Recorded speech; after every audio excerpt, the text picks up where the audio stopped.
So, all right, everybody, welcome back to Ultrasound Grand Rounds this week. Pretty excited to have you guys here with us.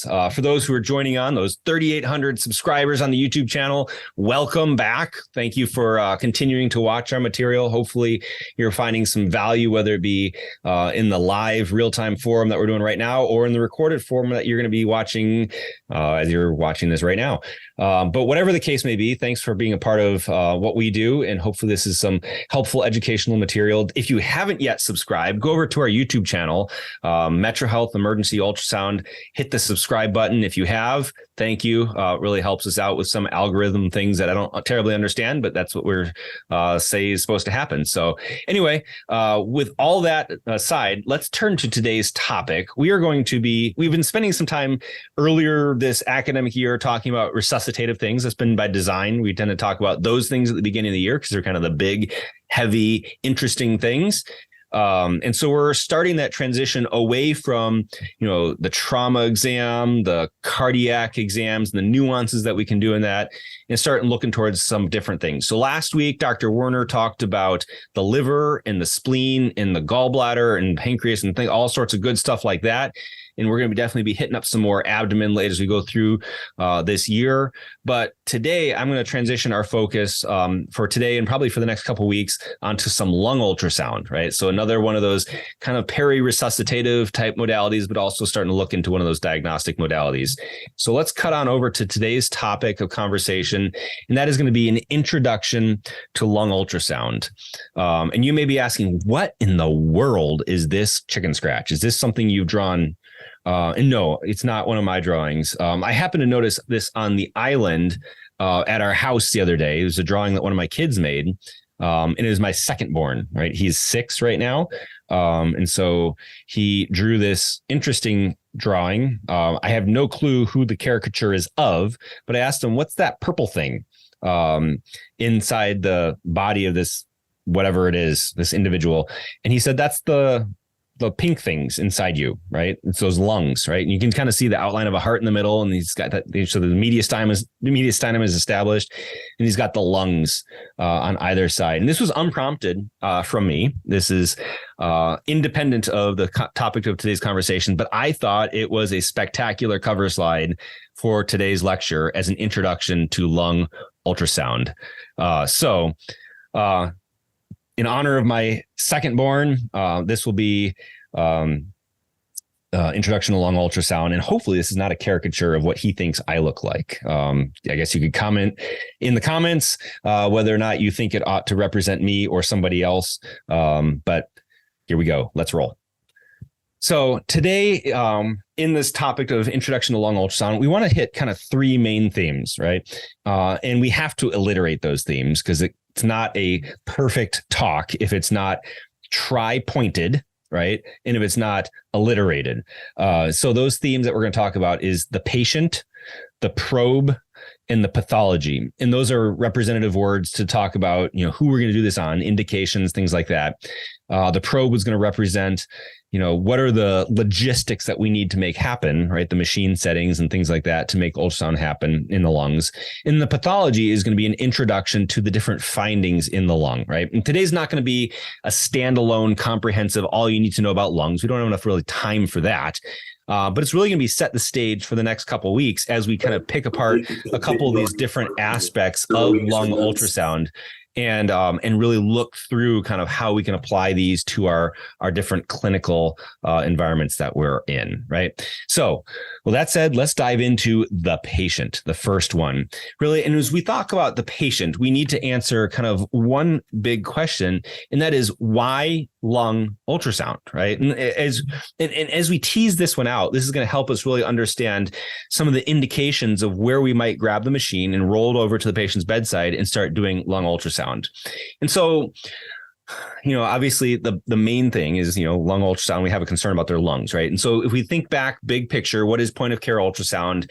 It is I like to say it's a philosophy of using ultrasound in our clinical care where we go to the bedside, right? We see the patient, we make a differential diagnosis based on the history and the exam, and then we start utilizing some tools to help us narrow down that differential as we approach the final diagnosis for this patient, and then begin the management process of that patient, right?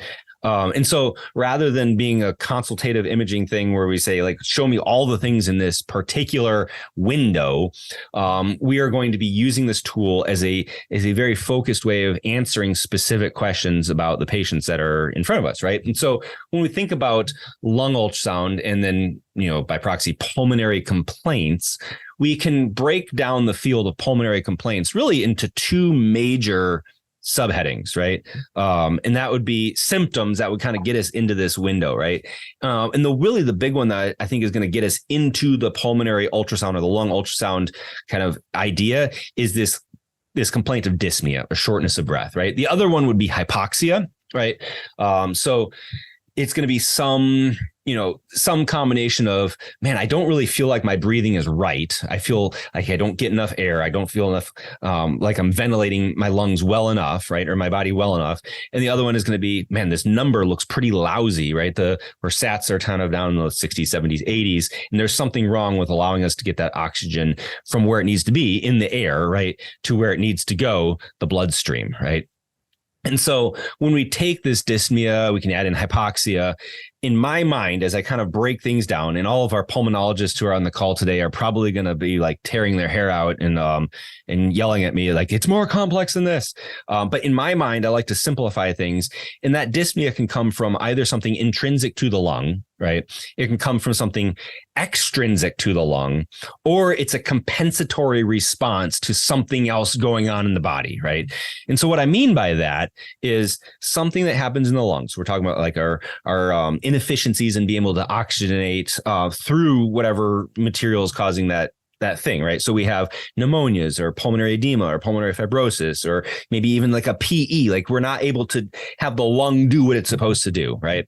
Or there's things that are extrinsic to the lung, like, hey, I can do what I need to do. Like the machinery is working just fine, but there's factors that are outside that keep it from being able to do that. So we're talking about like pneumothorax, or the tension physiology, or a pleural effusion that are like, okay, the lung tissue itself is theoretically fine, but there's air or there's fluid or whatever that's compressing that, preventing it from expanding and things to that effect, right?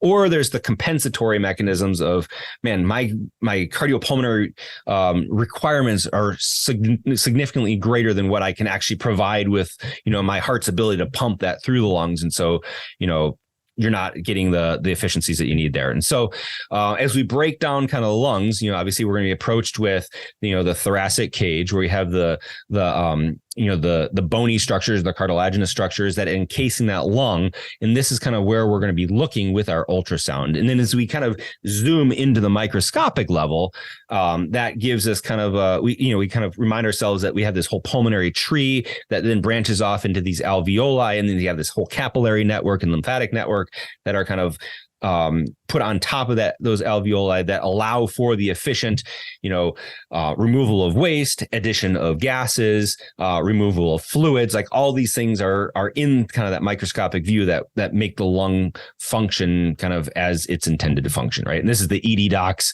description of pulmonary physiology. So if you want something more, go to our MICU fellows or our pulmonary crit care colleagues, and they can give you some more advanced level discussions there in terms of curves and all that stuff. But kind of from a big picture standpoint, right, we're getting at kind of like the macro level, the micro level. And then I kind of already alluded to this, but as we break it down to intrinsic, extrinsic, then we can kind of start throwing things in these buckets, right?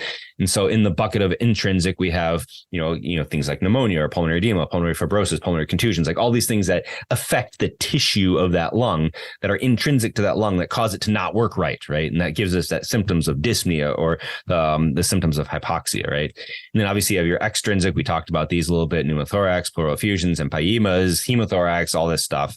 And then obviously the compensatory, responses. So is it cardiopulmonary deconditioning? So do you walk up a flight of stairs and you're just not used to doing that? Or do you have some form of cardiogenic or obstructive shock that's causing you to not be able to put blood flow through that lung to be able to then get the lung to do what it needs to do? And then you kind of have the signaling pathway that gives you those symptoms of dyspnea, right? And so these are all the patient factors that we may encounter, right? And again, we're speaking in very broad terms, largely because the patient doesn't come to us and say, I have pneumonia that's caused by this particular organism. Now you treat it, right? That's not how we get patients presented to us in the ED. They come in with a symptom like, man, my breathing's not right. And from there, then we have to whittle away using the tests that we have, including lung ultrasound, right, to be able to get down to what is the diagnosis, inside each of these buckets that we're looking at. And so that's an overview of the patient, which means then the indications would be patients presenting to us, whether in the ED or the ICU, with respiratory-based complaints, right? So they feel dyspneic, they're hypoxic, have those ventilatory failures, you have yes, oxygenation failures, things like that are going to get us and prompt us to be able to do lung ultrasound, right?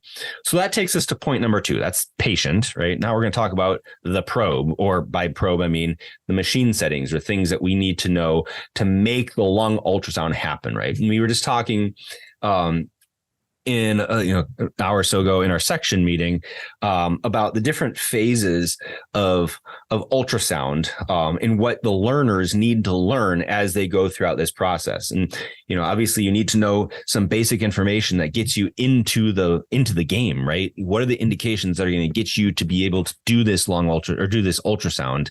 And then the next thing you need to know, and I guess this is kind of a little primer on education for ultrasound. You need to teach the indications, right? And kind of what the studies are. And then you need to teach how do you acquire those images, right? Because we need to then take that knowledge that we have of, okay, what is this ultrasound all about? How do we then create the image that we need, right? And then what we're going to see in the pathology section is how do we then take that image and interpret it, right? And use that data, right? Make that data that's applicable to the patient. Someone has once said that knowledge is power, right? And that's true, but it's also kind of not quite true. It's the application of that knowledge that's really where the power is found. And so we are in the process in this lecture and others of kind of like creating that knowledge and then learning how to apply that knowledge to the patient that we have to be able to make the clinical decisions that we need to make as we kind of move down the line, right? So that's the probe section, right? So in general, again, backing out to look at things from a big picture perspective, right? And because everyone's kind of coming in at this either with some knowledge or without knowledge, and so we're kind of lay the groundwork here. Medical ultrasound, lung ultrasound included, is the graphical display of reflected sound waves, right? And so we're injecting sound waves into the patient's body, having those reflected off of different things in the body, and the way the body interacts and adjusts those sound waves as they're reflected back and the probe can hear those sound waves back affects the image that we visualize on the screen. And so you can imagine as you put the probe on someone, you're going to have a whole texture of different gray scales, or a whole like different variety of scales of gray and then textures and tissues that are going to reflect sound differently. They're going to give us the image that we see, right? And bear with me for a minute. We're going to dive into a little bit of a physics lesson here, because that's going to help us understand why lung ultrasound follows some of the rules and also break some of the rules. Because unlike traditional body imaging, like we're seeing here, lung ultrasound relies not on seeing the structure per se, but on seeing an artifact created by the structure, right? So what I mean by that is this. Lung ultrasound, or ultrasound in general, requires that reflection of the sound wave. If I just send sound out into the universe and it never returns to the probe, I don't have an image, right? I have to have that sound returned back to me, right? Now, the question then becomes, what causes sound to be reflected back to me as the listener, right? I guess the secondary question is, what prevents that sound from just continuing? And we know this intuitively, that sound does reflect back. Like I can talk, like I can be out in my backyard and say something in the direction of my barn, right? And I can hear the sound reflected off my barn and come back to me in the form of an echo. Like we know this happens, right? What is it physically that's preventing that sound from going through the walls of my barn, and instead being bounced back to me. And it comes down to this idea of acoustic impedance, right? And that's a lot of fancy physics words, and hopefully we can boil it down into kind of a little bit of an understandable package here. But the idea of ultrasound is that something will transmit through a structure if the impedance is similar to that other structure, right? So if we have, represented in the image on the left here, if we have tissue A is the white one and tissue B is that gray one, right? To the extent that the impedance, the amount of resistance that tissue has to sound is similar to the second one, that sound will continue to travel, right? But if there's a difference in that impedance, if one tissue resists the sound differently than the other tissue, then there will be a small amount of the sound at that interface that's then reflected back in the direction kind of opposite the angle of incidence. So, right, you have the angle of incidence equals the angle of reflection, which is what we see on that little V on the top. So if you had something perpendicular, it would go down and bounce straight back up at the probe, right? If there's a difference in acoustic impedance. So if you look, tune your attention over to the chart on the right-hand side, right, that purplish looking chart. This is a chart of the impedances, acoustic impedances that different tissues in the body, like their inherent intrinsic impedances, right? And if you notice, starting at that line 3, the fat line, the impedance is 1.3, and then obviously the units there. And it ranges all the way up to 1.7 in the muscle, right? So we're talking about a difference of 0.4, right? And it's enough that it's going to create a difference, but not significant enough that it's going to reflect a profound amount of the sound waves back to the transducer. But if you look at the bookends on either end, right? Look at lung. The acoustic impedance is 0.18 compared with the next one up, fat tissue is 1.3. And then go all the way to the other end, bone is 7.8 compared to the muscle of 1.7. So what we know is there's very little resistance to sound in the air. And there's a decent amount of resistance to sound or impedance to the sound in bones, right? And so this is partly why bones and air don't transmit sound well, but rather reflect sound really well, right? And so if we kind of go away from the physics and kind of go to a little bit more of a schematic view, what we have here is just kind of like a cross section of the lung tissue, right? Or all the tissues you need to go through to get to lungs, right? So the white obviously is air, right? The brown line is your skin. The tan line is your subcutaneous layer. The red line is going to be your muscular layer. And then like that bright red, bright blue line, just deep to the muscular layer, is going to be the visceral and parietal pleura. We're going to come back to this cartoon, schematic over the course of today's conversation, right? But you can imagine the impedances in the various different subcutaneous tissues are all going to be relatively similar. But once you hit lung, we're going to hit that very, very low acoustic impedance. And what's going to be resulted then is an image that shows the differentiation of the tissues all the way until you get to the pleura. Right. And once you get to the pleura, you have that really solid, bright white line, right? And this solid, bright white, because a lot of that sound tissue or sound is reflected back to the transducer. And we see like that bright line. And then deep to that, where those X's are, we just don't see much, right? We call this dirty shadowing of air because of that impedance mismatch between the pleura, right? And then the tissues above it. And then that lung, that well aerated lung deep to that. And you see the same type of thing, but with slightly different physics or acoustic principles with the bone, right? And the bone shadowing, in between those X's. But this is why you don't see a lot of penetration of sound when you have air-filled structures. And you can imagine, as you've been scanning through other things, right? If you've been trying to find the heart and the lung gets in the way and blocks the heart, if you scan the aorta, the bowels get in the way and block the aorta, it can be extremely frustrating to deal with this air because ultrasound does not get along well with air and does not get along well with bone, and it shadows things.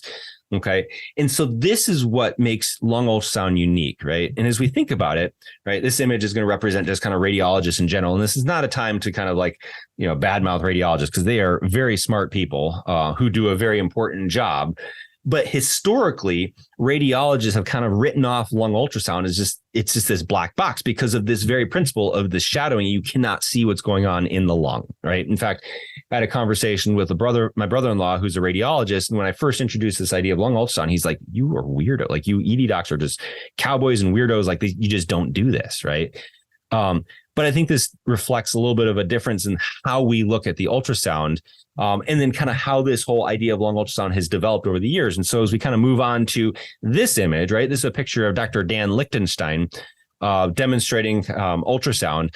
But basically, he was the pioneer guy who said, you know what, there's something here, right? You know, he was the one that brought lung ultrasound into the ICU and basically said, you know, it's maybe we don't see the lung tissue itself, but we see artifacts that are produced by these lungs. And these artifacts happen in predictable patterns that we can then, extrapolate, interpret to help us in our clinical scenarios. And so the difference, and this is why I kind of led off with a little bit of the philosophy of point of care ultrasound in the early phase of this talk, and that is, radiologists or consultative imaging specialists are concerned about, show me the image and I want to interpret all the things in this image, right? And tell you all the things that are right and all the things that are wrong in this image, right?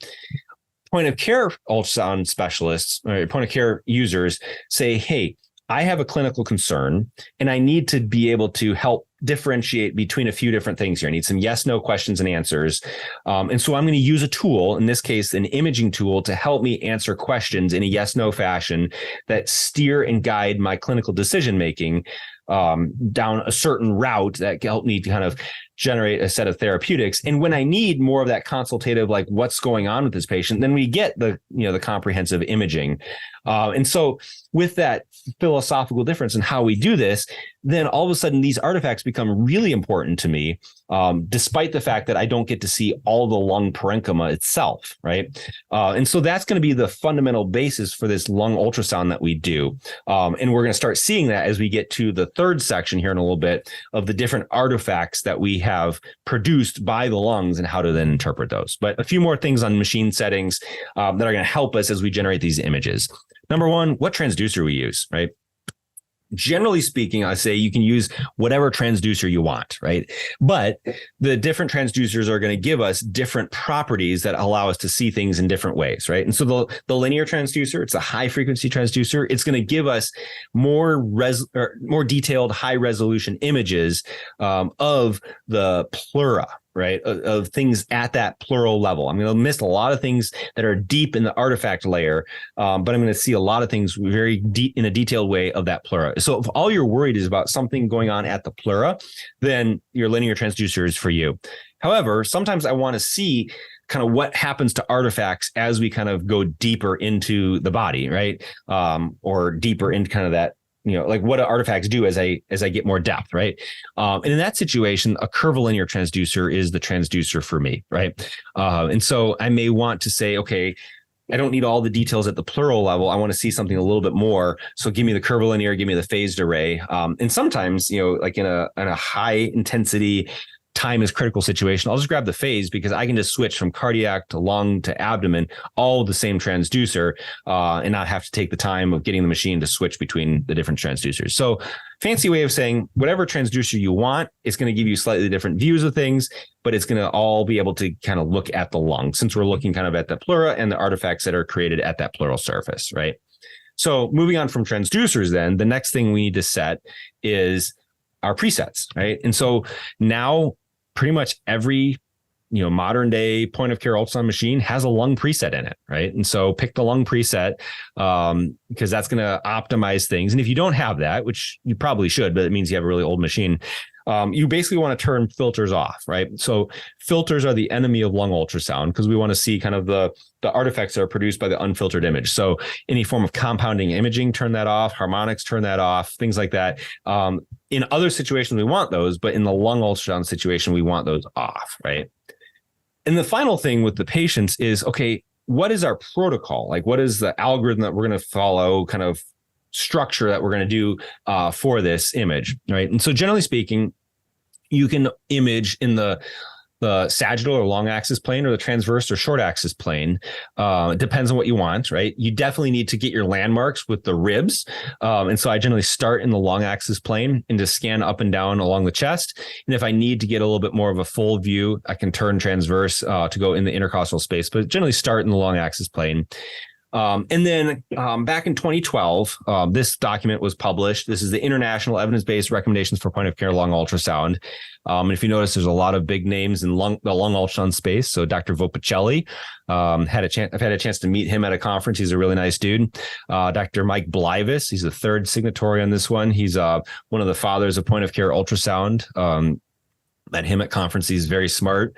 Number 4 there is Dr. Dan Lichtenstein. And if you look down about third of the way down, Dr. Vicki Noble, who's over across town from us at University Hospitals. She's one of the early adopters of lung ultrasound over the course of the years and has had a lot of publications in that capacity. And so there's a lot of people who are who's who of lung ultrasound who are the signatories on this particular document. But what they decided is that the best protocol is to do this 4-zone or 8-zone on each side lung ultrasound window. So you take your that peristernal line, the anterior axillary line, and the posterior axillary line, and kind of divide that up into quadrants. And those are your zones 1, 2, 3, and 4 on your anterior and lateral sides, and you replicate on the other side. And then with the COVID pandemic that started a number of years ago, we found that a lot of interesting lung findings were found in the posterior aspect, and so you can add 3 more, 5, 6, 7, kind of moving down, dividing the back into a triad. So these are basically the lung ultrasound, the international guidelines. And so if I tell you something is in right zone 1, it's going to be kind of this peristernal line to anterior axillary line, kind of nipple line and up, versus zone 4, things like that. The QR codes there, you can look at the document. It's a lot of good information about how to interpret lung ultrasound, but this is kind of their guidelines for how to zone this and window this, right? So with that said, let's move on to kind of an overview of the pathology, right? So we talked about the patient, right? Our indications of kind of how we get into this, why we're doing lung ultrasound, kind of create an argument for why. We talked about our probe, the logistics of how we create the image and the protocoling, the probes, the presets, all that good stuff. And now let's talk a little bit about the findings, right? The artifacts that lung produces, and a little bit of kind of an overview of kind of what creates those findings. And then in future lectures, we'll kind of detail that a little bit more of how to use these for decision making. I'll have a little teaser at the end of this, right? So here's the different findings that are in lung ultrasound. Number 1 is sliding. 2 is A lines. 3 is B lines. 3 is the C, or 4 is the C pattern. And finally, effusion. So we can't quite get a D in there. We have A, B, C, skip the D, go to E, to kind of get these different findings in lung ultrasound. And you can really answer these in, what's the predominant pattern here, right? And so the first thing you always want to ask yourself when you approach lung is there lung sliding? Okay. You may be saying, well, what do you mean by lung sliding, right? So if we back up to this cartoon again, remember our lungs are basically this pinky tissue down below, right? The visceral pleura is that blue, and the parietal pleura is that red. And as we have inspiration and expiration, there's going to be some movement of that visceral on the parietal pleura, right? This is going to move back and forth kind of as that lung expands and then collapses back down, right? And this is just normal lung respiratory physiology. And the nice thing is that movement we can detect on ultrasound, right? And so we can see here, we've identified, the skin and subcutaneous tissues. You can see that muscular layer. And then you see the 2 ribs, right? One that, bookending the images on the left, right, with the shadow, and on the right with that shadow. We want to see those ribs. And so that first bright white line just below the ribs is going to be that pleural line. And you can see there's kind of some translocation of that pleural line to the left and then back to the right, as this patient, which is me, because this is, just pulled the machine into my office and was scanning myself. So as I'm breathing, right, you can see that kind of moving, back and forth as having those normal respirations, right? And so this is normal lung sliding, right?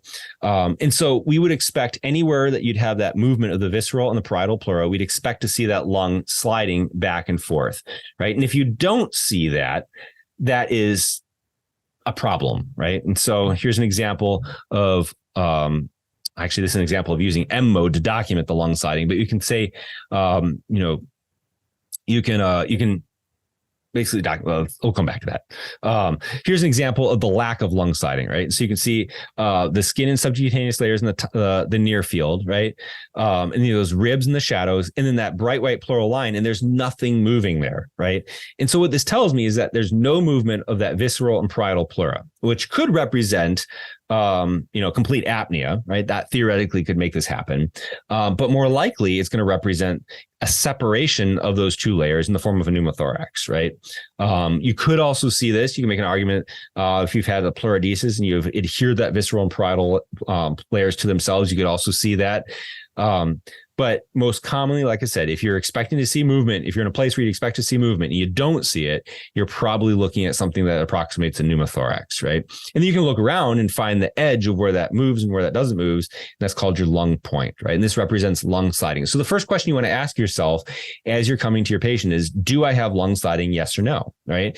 And as I was kind of alluding to in the previous slide, a good way of documenting that, if you can't send clips to your archival system, is using M mode, right? And so what this does is we put a line in the image, and anything underneath that line, we basically display over time, right? And so at the pleural line, you'd expect to have a lack of movement above it and a decent amount of movement below it as you kind of breathe back and forth, or your lungs move back and forth. And this gives us what we call the sandy beach pattern, where you have the waves, those linear lines of the relatively stationary objects above, and then that sand or that granular appearance of the lungs moving below, which is going to be, like I said, the sand on the beach, right? And so that's a good way of documenting that you have movement. Or in the situation where you don't have movement, it turns into what we call a stratosphere or a barcode sign, where you just have kind of that linear streak across the M mode image where you'd expect to have that granular sandy appearance, right? And so this is an example of lack of movement, along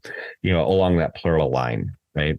And so here's another example of just lack of movement along that pleural line as we look at that space in between the ribs, right? Back to this. So A profile is the next profile that we're going to talk about here, in the kind of artifact pattern that we're looking at for the lung ultrasound, right? And so if we go back to the schematic, right, this cartoon figure of the skin, subcutaneous tissue, the muscular layer, that pleura, right? There's a certain distance from that pleura to the skin surface, right? A certain amount of space that the sound has to travel. And one of the properties of that pleura, since it's reflective, right, it's going to reflect that sound back up.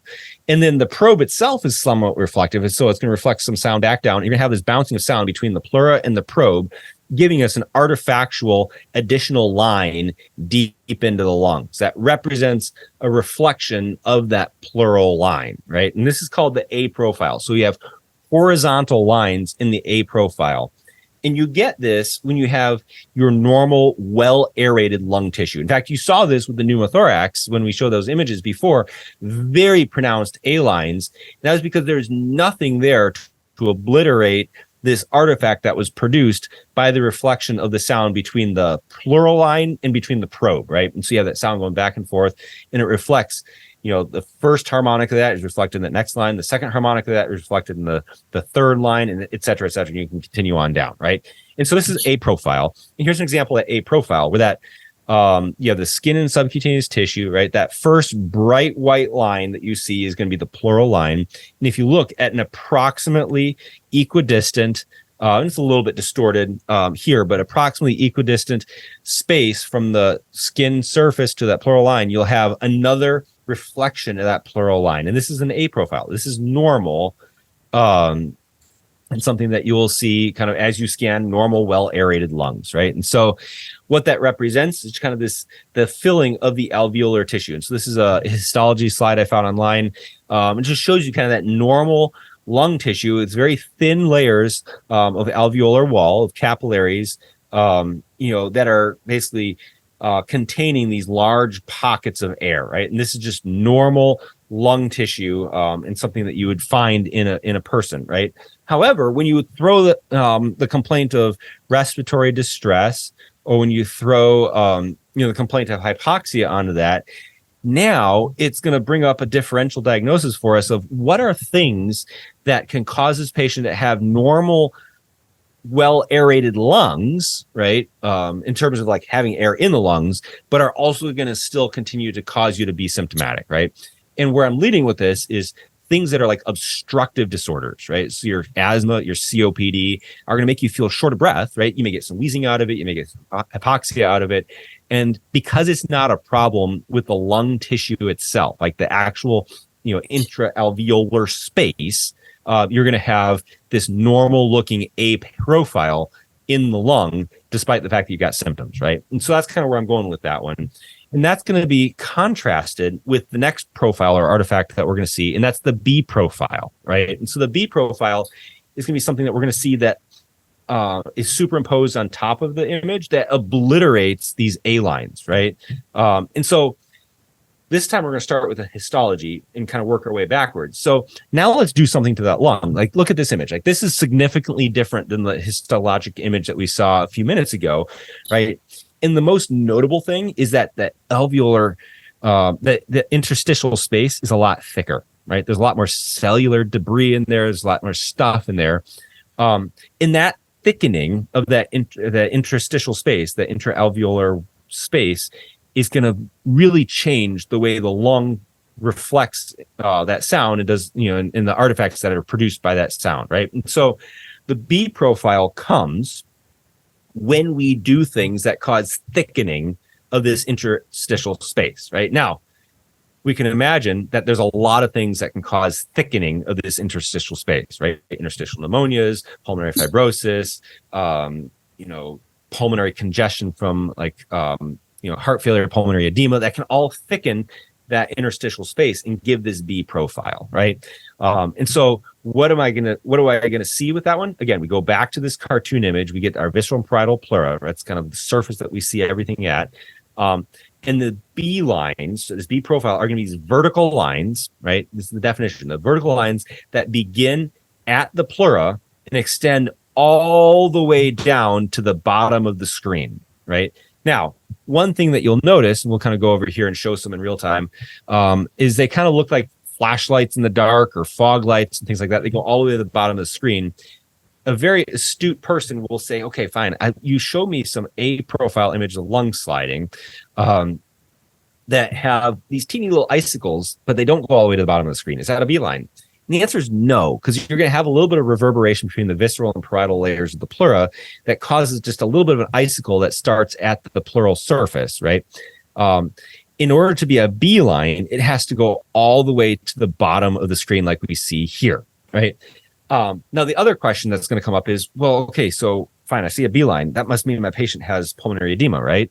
And the answer is also not necessarily, because we are, a heterogeneous mixture of, tissue and fluid, right?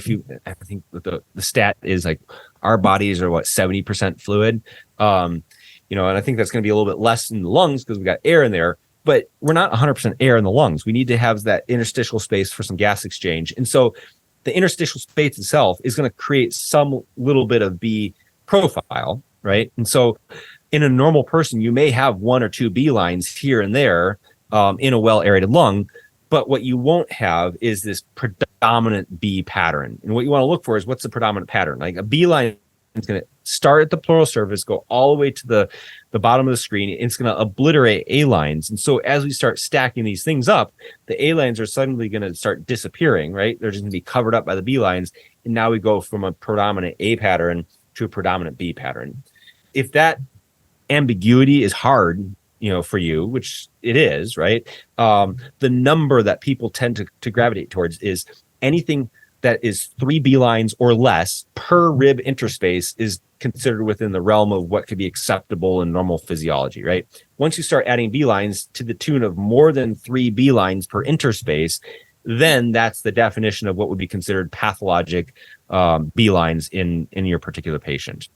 The other nuance to take note of for B lines is the fact that, the more you have interstitial fluid in that area, right, the more B lines you're going to have. And so in a normal person, there's going to be a varying degree of interstitial fluid or interstitial space in varying different parts of the lung, right? And so think about it. one part of the lung tends to be like the top part of the lung tends to be very well aerated. The bottom part of the lung tends to be very much a little less aerated, right? And then if you have a supine patient, right, the posterior aspect where all the gravitational dependent fluid and gravitational effects happen is going to tend to be a little bit more thickened or consolidated versus the upper, the anterior portion or the apical portion where you're going to have more aeration. So you should expect to see a few more B lines in the posterior lateral aspect of the lungs in a supine patient compared with the anterior apical portion of the lungs in the same person with the same physiology, right? And so there's a couple of ways of interpreting that, like where in the lungs are you seeing these B lines? You expect to see more posterior. And then how many do you see, right? And then what we're going to do and what we'll see kind of hopefully in future talks is as you start putting this together, you see I have a B profile pattern unilaterally or bilaterally, patchy or diffuse. And as we start piecing together these nuances, unilateral, bilateral, patchy, diffuse, we're going to start narrowing down that differential where we're going to see things like pulmonary edema is going to be more bilateral diffuse. Whereas if we have a interstitial pneumonia, it's going to be patchy, potentially bilateral, right? If we have a pulmonary contusion, you got hit with a baseball bat, it's going to be a patchy unilateral type of a pattern. And we can start piecing together where do we see these different profiles in the lung and how does that influence the overall narrowing of that differential diagnosis. And just as a plug for that article I mentioned back in the that QR code, that article does an amazing job of going through each of those different scenarios, bilateral, unilateral, patchy, diffuse, and saying, here's the differential diagnoses that fit with each of these different categories. And when you see B lines in this way, these are the differential diagnoses that you need to consider, right? So go check that article out. It's highly recommended. But this is B profile, right? Just to reiterate, it's a vertical line that originates at the pleura, right? That goes all the way to the bottom of the screen. And when you see that in the quantity of more than three or more per interspace, and it obliterates your A lines, then that's what we consider to be abnormal or a B profile in this particular patient, right? So moving on, the third thing that third profile, once we hit lung sliding, is going to be this consolidation profile, right? And so up until now, we've basically said what we're seeing is a reflection of artifact, not a visualization of the lung. And it reflects what's happening at that pleural interface, right? So do you have thickening or do you not have thickening at that pleural interface, in that particular area of the lung that you're looking at, right? Now, the question is, okay, we saw what a well-aerated lung looked like. We saw what a lung with thickened interstitial space looks like. What happens when you put junk inside the alveoli, right? So if we have, theoretically, we'll have some thickening of the interstitial space too, because it's kind of hard to have one without the other. But now if we put inflammatory debris, cellular debris, put fluid inside that lung, what does it do, right? And as you can imagine, as you take the air out of the situation, right, out of the picture, and now you have a consolidated lung, for whatever reason that it's consolidated, you no longer have that significant impedance mismatch, right?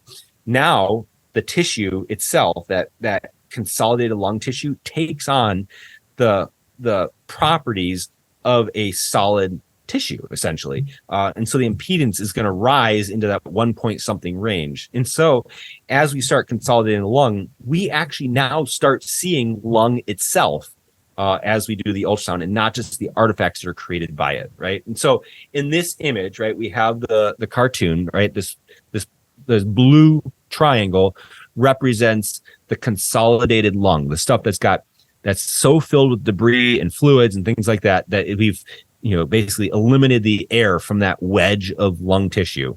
And you can come up with a number of different clinical scenarios, whether it be a pulmonary contusion, whether it be a pneumonia with debris, whether it be blanking,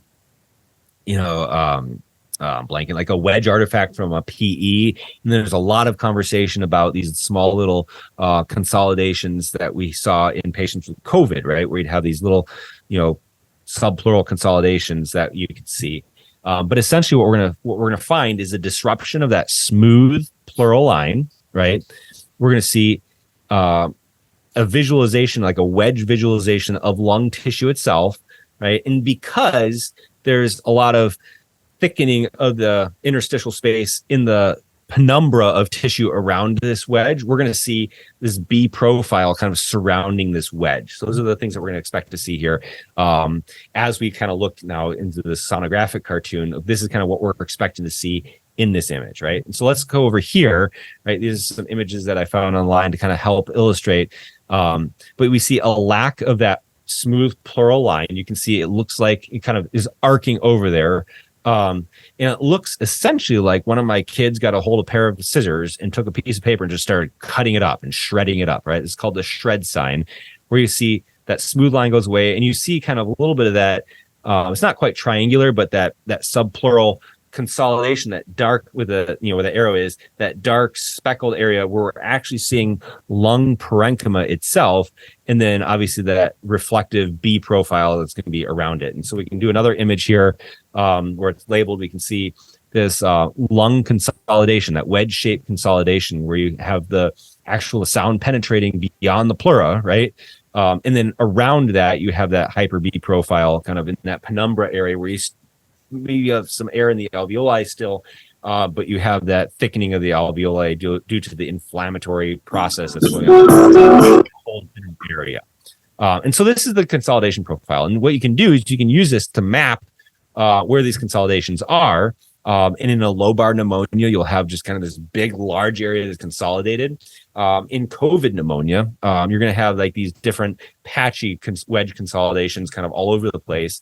There's even some literature talking about how this can be used to help identify areas of pulmonary infarct in patients with a PE and things like that. And so if you want more on these wedge consolidations, we did a lecture kind of around the time COVID broke out about lung ultrasound for patients with COVID. Go on the YouTube channel and check it out. Goes into a little bit more detail about this, but this is going to be the consolidation of the C profile for these patients, right? And then, like I said, we wanted to do a little bit of a teaser before we, tie things up here today. But basically, Lichtenstein and his team came up with what was called the Blue Protocol. And it's a way of taking all these different profiles and running it through an algorithm to kind of help you get to the diagnosis. And they actually found that there's a decent degree of diagnostic accuracy that this protocol allowed them to have in the ICU to come to the conclusion of what was causing the patient's ailment,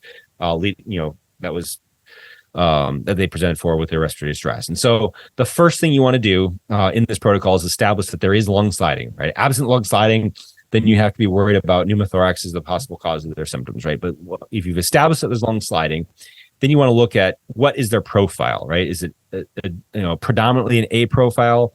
Is it predominantly a B profile? And from there, you can work down to, is this someone with a pulmonary edema? Is it someone with a COPD asthma exacerbation? Is it someone with a pneumonia? As you're kind of working through kind of the different legs of this thing. If you want to have a detailed conversation about lung protocol, again, I'm going to direct you back to our YouTube channel. One of our former MICU fellows did an excellent talk a couple of years ago about that, about the Blue Protocol. So go back and check out that video on the YouTube channel, and he can go into a lot more detail about how you get through this algorithm tree. But essentially, lung ultrasound is going to be taking these different artifacts that you can see, establishing what artifact you see at what place along the patient's lungs in the 4 different lung zones up front and then obviously in the back. And then from there, deciding where on this algorithm and where on this tree that patient resides, and is going to push you down that, married up with the clinical story, it's going to push you down towards, is this pulmonary edema? Is this pneumonia? Is this COPD asthma? In the setting of trauma, is this pulmonary contusion? Things to that effect. And so that is lungs ultrasound in a nutshell. Oops, we can stop sharing here. With that said, I'll throw things open, see if there's any questions that people may have, questions, comments, concerns, things you want to throw in there from your own personal experience. And then next week, I'm going to try to get this lecture put together tomorrow when I'm here. But next week, hopefully, we'll talk a little bit about the different markers for a pleural effusion, right? Thoracic effusion. There's 4 or 5 different sonographic indicators that there is or is not an effusion there. And so I thought that'd be a good topic to kind of tag on to this one, because we didn't really talk about effusions in this talk. So that's kind of a little bit of a game plan for next week. But any questions about today's conversation about why lung ultrasound, how to produce it, and what the different artifacts are in lung ultrasound?